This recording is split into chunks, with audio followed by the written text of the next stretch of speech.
It is true that we only begin to appreciate something when we lose it.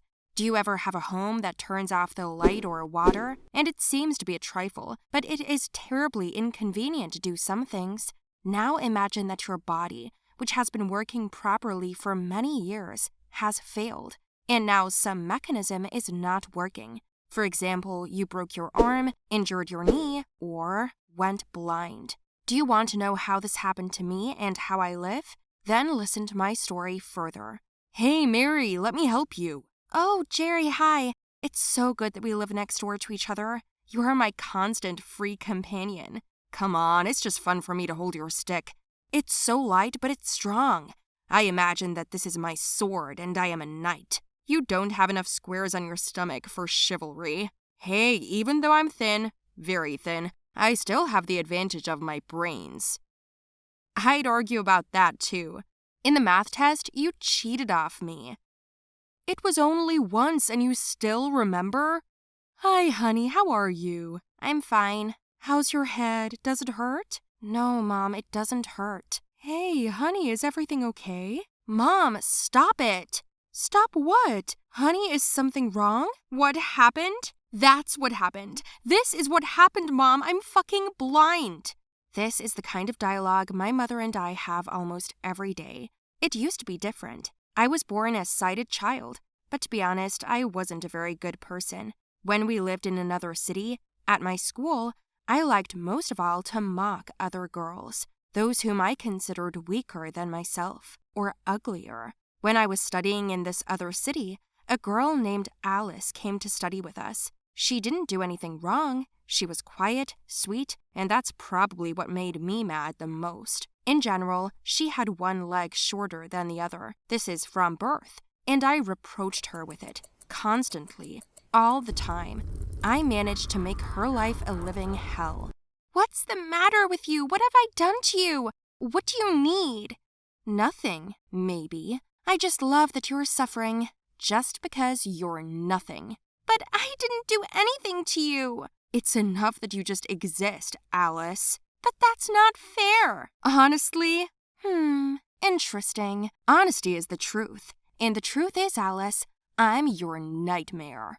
What's going on here? Oh, Mrs. Marshall, nothing. Just Alice and I had a little argument. But it's all good, isn't it, Alice? Yes, it's all right. I need to get home.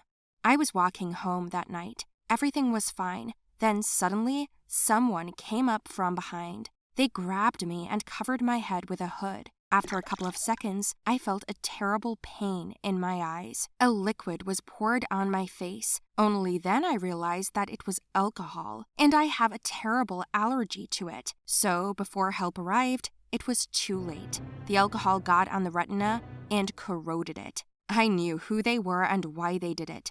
These were all the girls I had once offended. At first, I was angry. I wanted revenge. But then I realized that it served me right. I've done worse to them. They probably didn't know I had a severe allergy.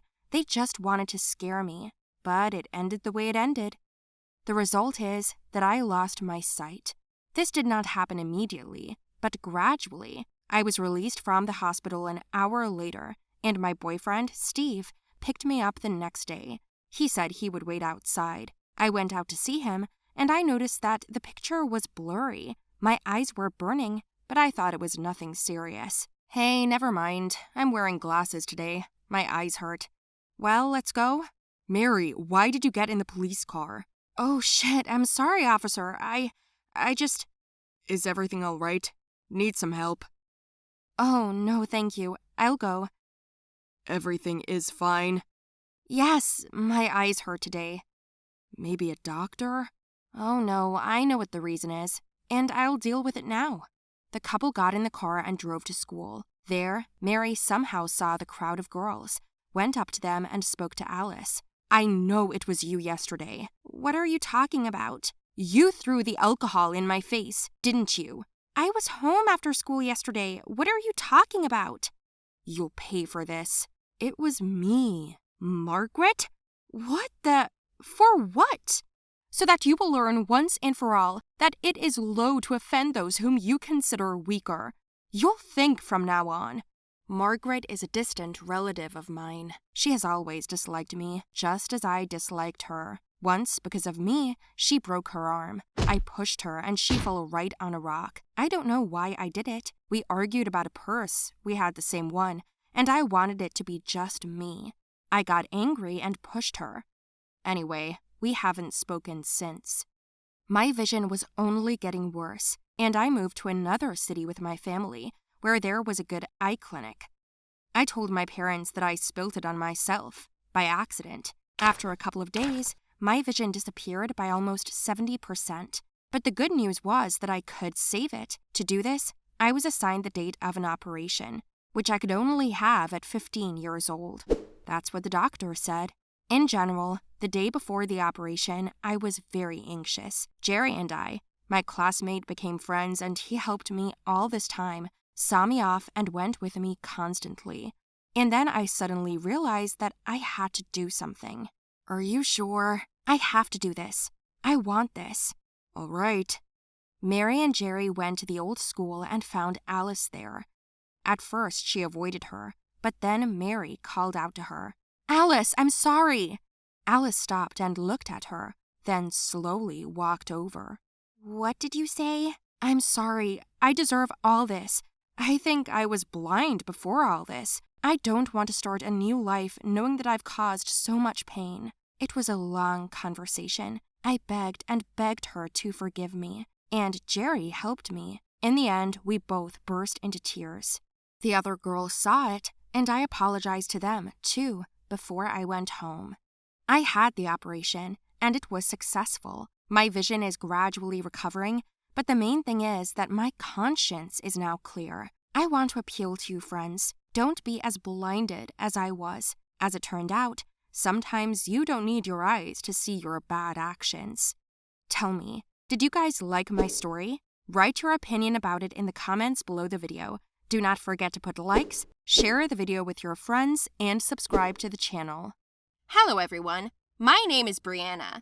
What? Oh, I'm sorry. I thought I heard what you were thinking. Yes, I can hear thoughts. Can you imagine? This is an incredible thing, and it happened to me very unexpectedly. As it turned out, in theory, instead of dying, I got this kind of gift. Well, I'll tell you all about it.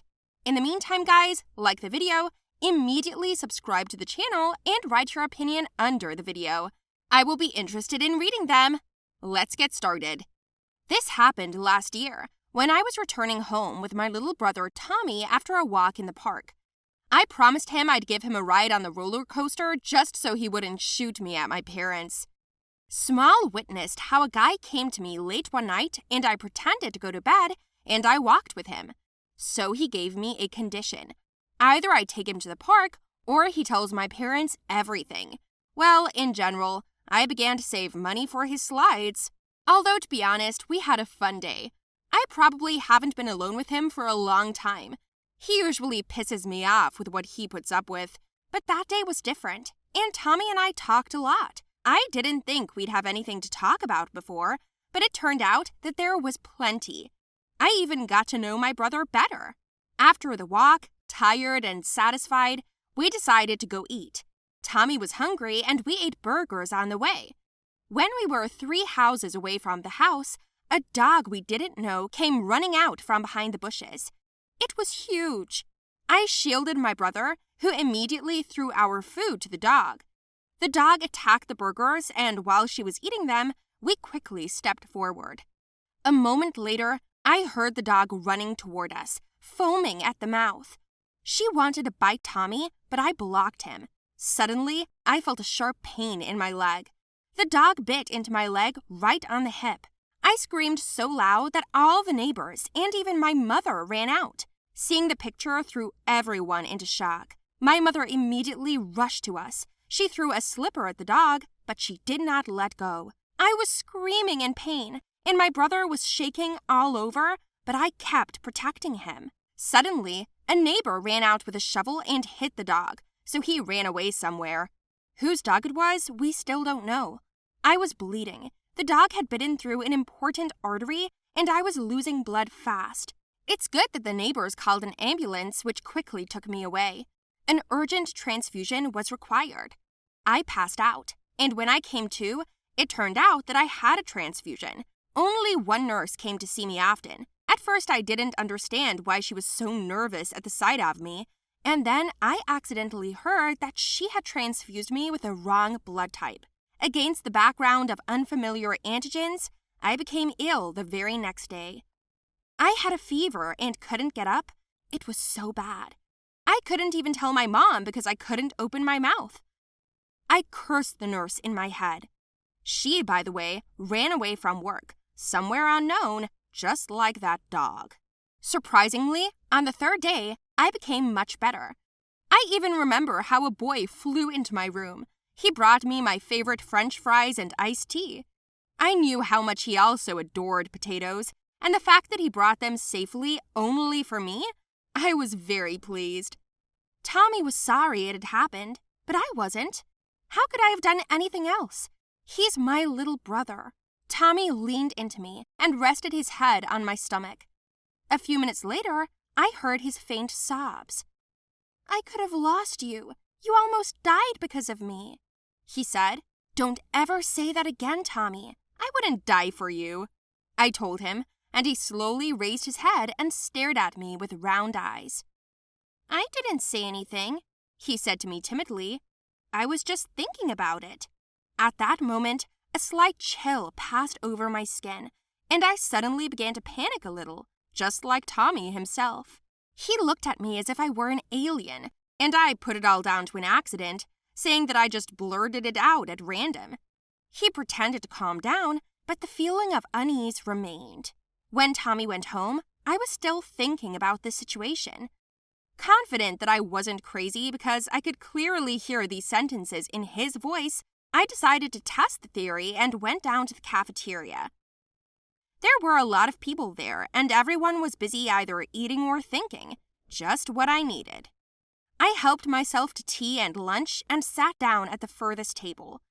I looked at the people around me, but I didn't understand or hear anything. At some point, I even thought that I really just imagined it.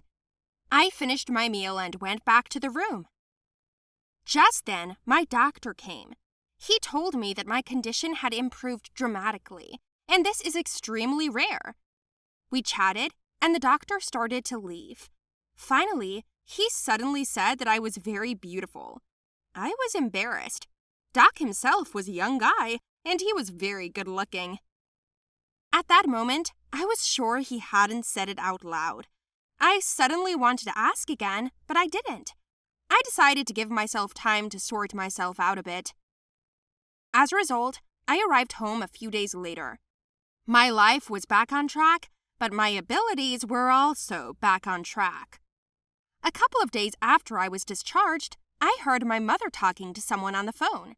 She was swearing loudly, but then I walked past her and saw her sitting at the table with her head down. My mother's hands fiddled with a glass of water, and I said clearly, "I'm not going to let this stuff ruin our business. I'll do my best. So first of all, I will tell Frank. This is my father." Then she grabbed the phone and dialed Dad. I could see that my mother's lips didn't move, but I could hear her words. Yes, it was still creepy and scary, but I did not react as much as before. Then I started listening to my brother, my father, and my mother again. I did not always succeed, but I kind of trained myself, and over time, I learned to hear not only relatives, but even neighbors. I guess you could call my gift psychic or something. Do not consider it stupid or fictional, because everything can happen in this world. I do not know how much longer I will have this gift, but while I have it, I am considering how to use it correctly and best.